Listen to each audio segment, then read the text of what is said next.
Our last and final segment for this podcast is going to be recovery.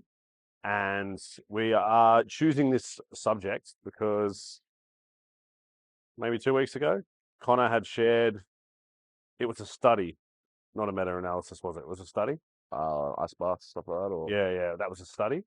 uh, I've shared a lot of generalized opinions on that. But I do have some studies. I was aware of there's multiple studies to back what I'm about to say that I have. But what you shared I found one. specifically, Yeah, I found a study. Yeah, yeah, I believe it was a study. Yeah, yeah, not a minute. Yeah. yeah. So it was a study in relation to, we all know that saunas and ice baths are like a really popular thing at the moment.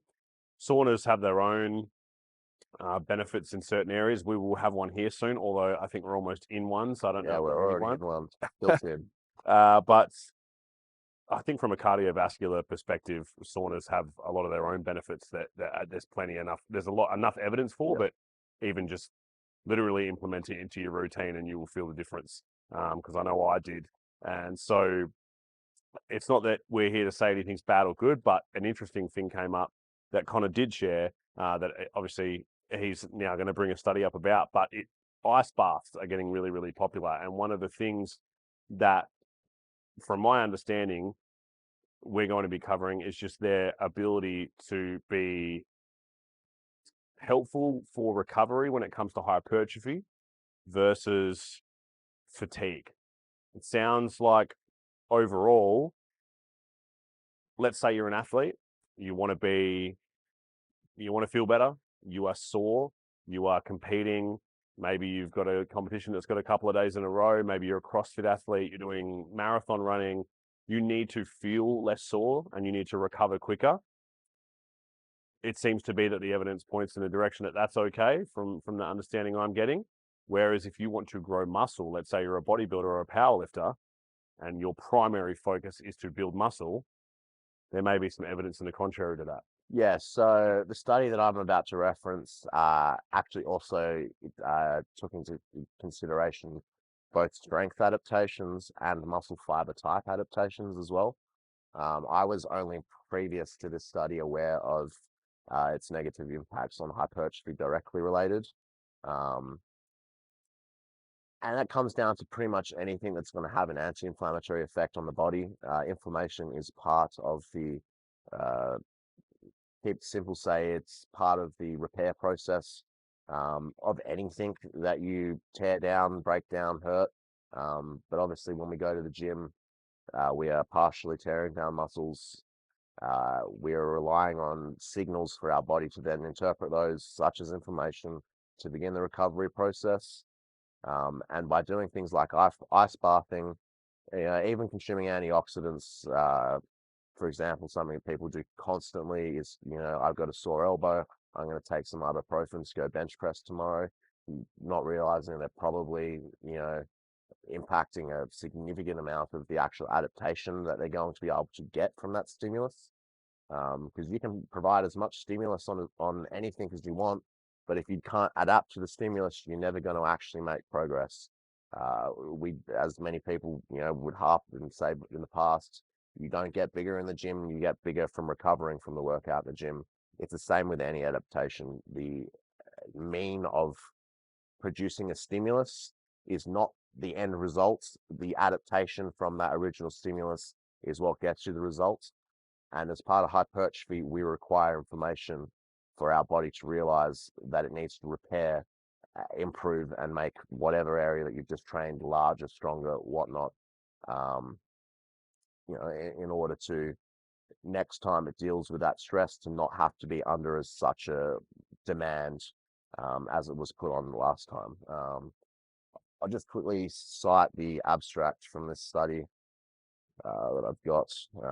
So as Connor mentioned previous, we want to try and provide references and things like that if we do reference a study. If we're talking just about something for personal opinion or we're just talking about something in general, we're not going to be like sort of nitpicky about that. But in cases like this, I would like to maybe even each time we do talk, be able to reference at least one study on the podcast. And then that way, when we make the reference, Connor can at least give you guys the information to go and actually read it yourself if you want to as Yeah. well. And like another thing I would like to really pass across is to be critical of the study as well. There are a lot of very poorly run studies, a lot of studies that have funding with people that have a bias on a certain result. So don't just go through and read through a conclusion, although I admit what I'm about to give you is a conclusion, but that's just because I don't have time to sit here and read a multiple page study for you over a short snippeted podcast. But when you're doing your own research, look at the sources of the studies and read how the study was actually conducted rather than just skipping to the conclusion. Because a poorly conducted study or a study that is not relevant to your sample of people, for example, if the study is conducted on elderly obese people, maybe it's not the most correlated to young athletic people, chasing hypertrophy. So be critical of aspects like that when you're doing your own research, because anybody will be able to find a study to prove any point if they look hard enough. As far as the abstract on the water immersion, the cold water immersion on hypertrophy, so they took two groups of individuals. They went through the same strength training program. One did a active recovery method, and one did a cold water immersion recovery method post training. Muscle mass increased significantly following training in both groups. So the active and cold water immersion still both had significant increases in hypertrophy. However, the change in muscle mass accretion was significantly smaller in the cold water immersion group compared to with the active recovery group. Goes on, so the type 2 fibers also significantly increased following training in the active recovery group, but not in the cold water immersion group. So your fast twitch fibers seem to be quite heavily impacted in their ability to respond to the training specifically from the cold immersion. And there's a further abstract that also goes on to state some potential differences, actually quite large differences in 1 rep max strength testing from the study as well. I'll leave a link that Jacob can add to the show notes or whatever of the podcast, so you guys can go and check out that study and go through the full study like I suggested with how it was conducted, and some of the results, because as I said, the results of this study actually go into some more nuanced areas of hypertrophy and strength as well. So if you want to get really nitty gritty into it, there's quite a good bit of information on this. But it really, as far as the cold water immersion comes down to, it just comes back to the original principle of inflammation being a strong driver in the process of recovery. I forget the name of the person that came up with the term, but if you've done any first aid course or even just like, ATAR, human biology, phys ed studies, you probably would have heard of the term RICER, rest, ice, compress, elevate, I believe it is, and I forget the second R. But the guy that coined that term has now spent the rest of his career actually trying to disprove his original hypothesis around cold immersion or icing and the recovery of injuries, not necessarily just hypertrophy, but also into like impact injuries and whatnot as well. Now suggesting that it's possibly or quite probably not the best way to go about healing potential injuries. So Well, as we mentioned, it's a context thing as well, right? Time and yeah, place for something. As someone with the primary focus of building muscle, it may not be in your best interest. yeah, Whereas if, 100%. if you've ran an Ironman and you're planning on doing one the next day, Yeah, exactly. Everything that we're going to talk about, there is a time, a place, a whatnot. Context is key with everything. Like for example, if you've got a strongman event that is 3 days in a row and you have to perform all 3 days, you don't really give a shit about the hypertrophy adaptation that you're getting from day one and day two of the actual competition. All that matters is performing well the next day. In that case, you pull up sore from a day of competing, then go have your ice bath. The primary goal right then and there is to perform well the next day. And if that is going to allow you to perform well the next day, then who gives a shit about the hypertrophy adaptations that may come from that training session or competition? Because that's not what the primary goal is. So context comes back into everything. If you're deep in your off season and hypertrophy is your main progress, then that ice bath is probably just shooting yourself in the foot and hindering progress. You've got to step back and say, what is the main goal of this training block? And then look at tools that are going to allow you to achieve that goal. Again, time and a place. And So, also understanding everyone's different as well. It's the same as when people saw LeBron James do like a quarter squat on the internet, and it was like people yeah, were blowing up in arms about it, and it was just like, not a powerlifter. if you understand anything about sport specificity, some people will always say, there's people who still stick to it that are a lot more qualified than me. O'Connor will say, no, full range of motion always wins. But, you know, if someone is a fucking champion basketball player who's winning games and has been winning games and continues to do so, training the way they're doing things, it doesn't mean that there's not room for improvement, but it also does mean that, there may be a little bit more to be said about the fact that they are just being more specific to their sport and what they're doing. For instance, LeBron James might not be too worried about muscle mass. He's already doing pretty well.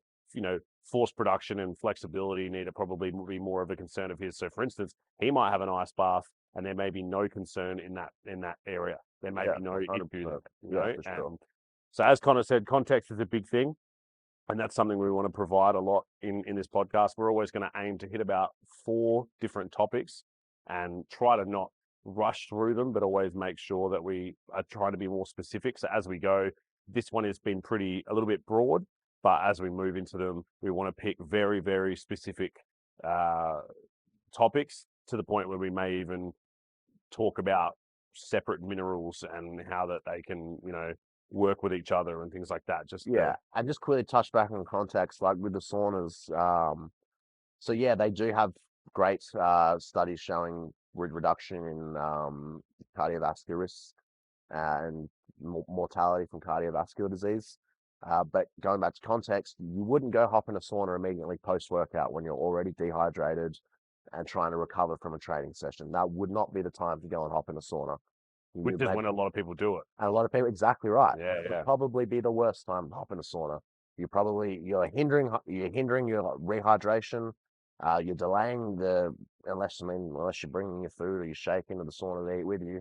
You're delaying your time to potentially start getting nutrients in, start recovering from that session, and you're going to continue to push a sympathetic state of your autonomic system is going to be predominantly in a sympathetic state in that point of time, which people would know as your fight or flight state, as opposed to the parasympathetic state, which is going to be your rest and digest, which post-workout, you want to be aiming to get back into your parasympathetic state because you're going to be in an extremely heightened sympathetic state, which is not going to put you in a great state to digest and start recovering from your training session. So again, thinking about where you need to be in terms of certain things and what tools may get you to that place and when to use them is going to be very critical in your success in the long term in these type of sports.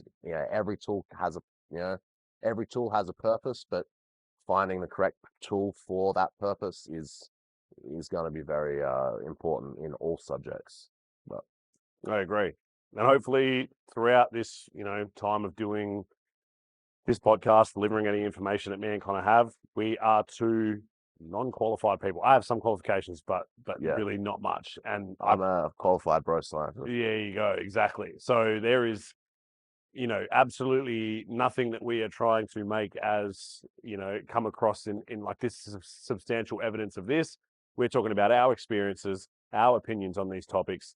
And for the most part, I am going to be trying to always find what I believe to be, and you have to forgive the choice of wording here because this does still include Connor, but I'm always going to be thriving to find, and I believe we are always going to be thriving to find the natural solution for something. The idea behind it is that you want to be eating, sleeping, training, supplementing well, whether that includes performance enhancing drugs or not. The idea behind it is that we're still trying to be humans and more than anything, be the healthiest humans that we can. And if we want to take it to the next level where we want to be somewhat superhuman, we are still doing everything that we can to tick all boxes for what it means to be human. You don't deserve and shouldn't be trying to move into the realm of being more than human if you can't be human first. Because if you aren't sleeping properly, or you aren't eating properly, or you aren't training properly, or you aren't hydrating properly, amongst other things, then you shouldn't really be worried about performance enhancing drugs or creatine or any of the other things that people do to try to avoid addressing what you should be trying to do, as we mentioned, which is being fucking human. Yeah, you're missing the key points. Absolutely. Definitely have $100 bills to pick up pennies if you're doing that. Exactly. And I got no $100 bills to step over. So we spent that on the podcast. Me either, yeah. So Yeah, I'm picking up those pennies regardless. exactly. Me too. So that has been our final segment for today. We will have 2 sponsors joining us moving forward. I'm going to give a shout out to Maggie, who has been on the camera today for us, doing a great job as always, and Connor for joining me. Thank you, sir. Thanks for having me. We'll see you next time. Blast.